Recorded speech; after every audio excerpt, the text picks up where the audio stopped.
Charan!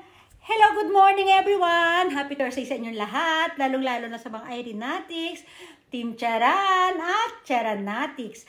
Ayan, nung papansin nyo, nakaupo ako ngayon. Meron lang po akong mabilisang announcement para sa inyo sa mga magpapasa po ng entries. Kasi only entry tayo sa Charan Challenge. Kanina may sinample na ako, pinost ko na yung entry ni Erich Mick or ni Kimberly Manire. Pag magpapasa kayo, wag nyo na po lagyan ng kahit ano, wag nyo na susulatan ng pangalan. Ako na po bahala mag-edit. Tapos, kailangan ang video ninyo ay 3 to 4 minutes po, ha?